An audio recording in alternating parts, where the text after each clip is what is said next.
Hello, this is Just Listen, hosted by George. Today is August 18th, 2025. Welcome to the podcast. Today I want to talk about the U.S. federal government policy on Ukraine and the Russian war. As you are aware of, there was a big meeting in Alaska. Now, the mainstream media covered that, and I don't think that they did a very good job of giving the recent history of the Ukraine. And the last year and a half, and probably about a year and a half ago, I did a podcast when the war first started. Now, there are some details that I think that are important to know to form an opinion one way or the other about what the administration should do now to get this war ended. Because the bottom line is we want the war ended.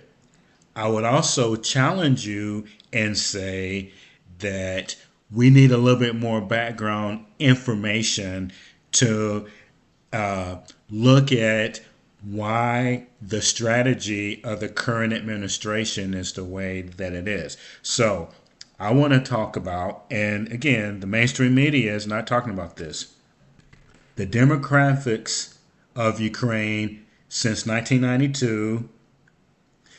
Why are there no freedom fighters and protesters in the occupied areas in the Ukraine? And then I want to talk about President Zelensky and the media. So let's talk about the demographics of the Ukraine. Now, I'm not going to go way back to 1992, but as you are aware, that's when the Ukraine became a country. Now, the reason that I started looking at the demographics is I want to know what changed that the people didn't consider themselves Russian leaning and i.e. to be part of Russia. So the bottom line is, based on my research, as of 2015, immigrants made up 11.4% of the total population of Ukraine. That equates to 4.8 million people. Now, it looks like that in between 91 and 2004, there were other people who immigrated from the Soviet Union states. So but places like Georgia, uh, Poland wasn't part of the Soviet Union, but a lot of people migrated from there too. Now, here's what I want to tie together. The Ukrainian presidential election was in 2019, March. Now, here's what you probably didn't know, and at the time, none of us probably wanted to know. So the incumbent was a guy named Poroshenko. He's important because he was leaning toward affiliating himself more with Russia.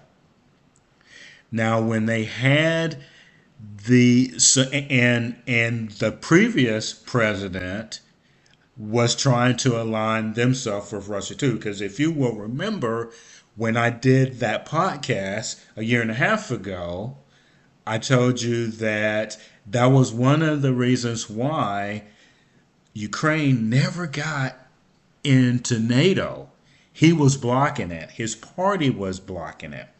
So with the election, there were like actually 10 or 12 different sides running for it. So Zelensky was just like a new guy who it looked like at first that he just did it just so he could say that he was involved. Well, he ended up winning.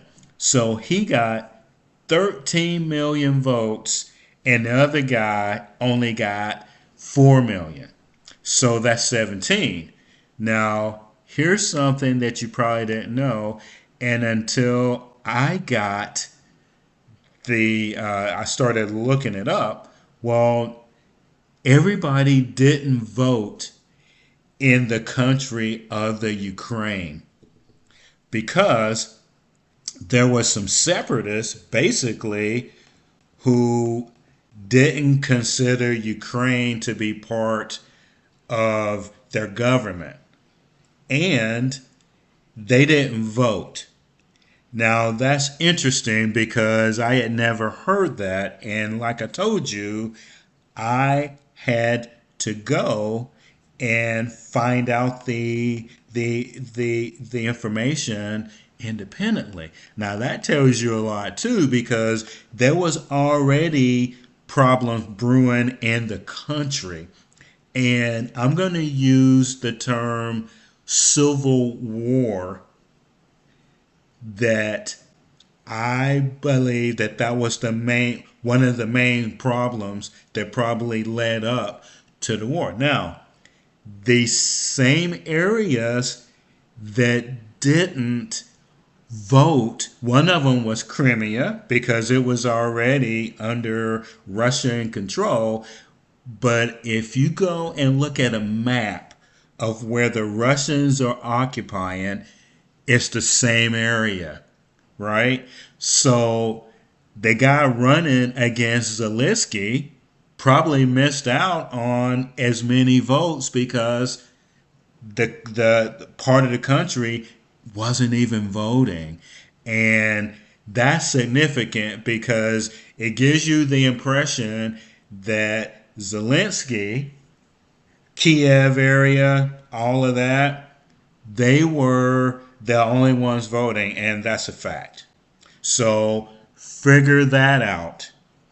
Now, if you look at the occupied areas, follow me here for just a second.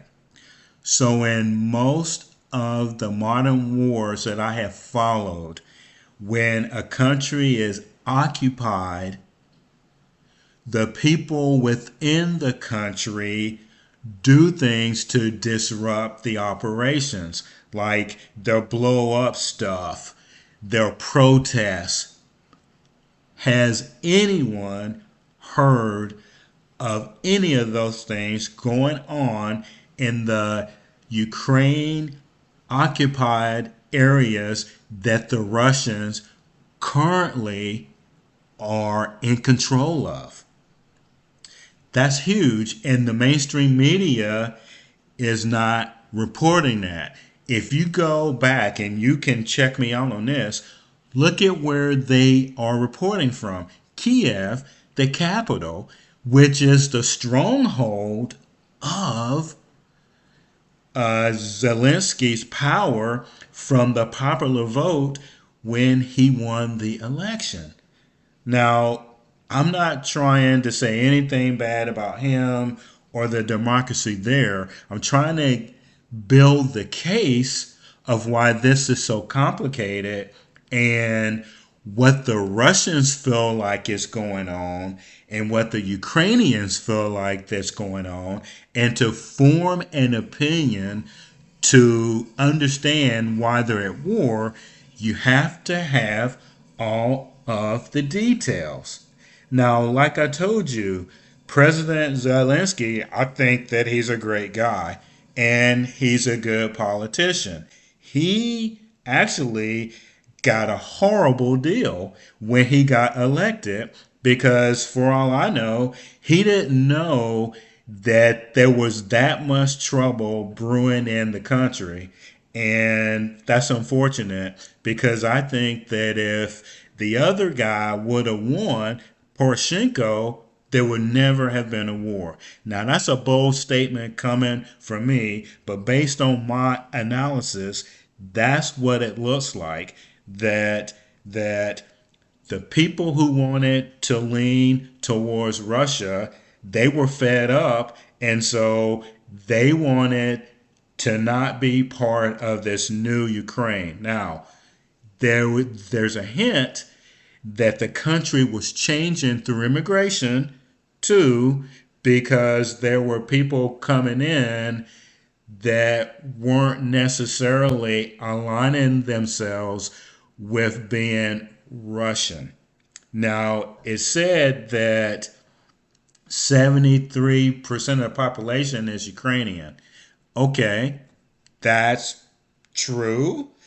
But if you break it down more, how many of once Ukraine split from Russia, how many people actually wanted to align more with Russia? We don't know that. And that is something that's really important. And then the new people who came in, this 13 million, which, like I said before, that's misleading when the rest of the country or part of the country didn't even vote for the president.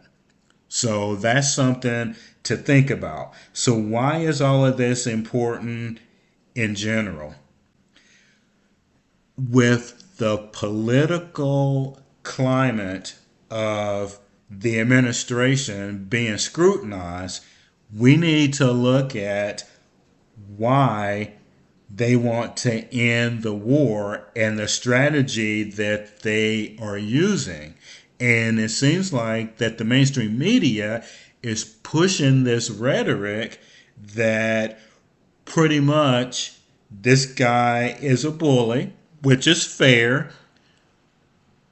They're not considering the fact that maybe some of the Ukrainians actually wanted to align differently. So the strategy is that the Ukrainian president is going to have to make some concessions, whether he wants to or not. And like I said, I think that he's a good politician. What he needs to look at, in my view, is some of the history that I just told you about and maybe look at what the will of the people are in the Ukraine in general and quit slapping on these impressions that the whole country is united against Russia. And also, the media is really playing up what I just said. Now, I'm not on Russia's side. What I'm looking at are the facts and details and how they can stop the killing. And oh, by the way, there is a mortality issue that was previous to the war with Russia. The mortality rates weren't that good. Also, there is a 10% gap. There are 10% more women in the Ukraine than men. That's why they may have wanted more people to come into the country, etc.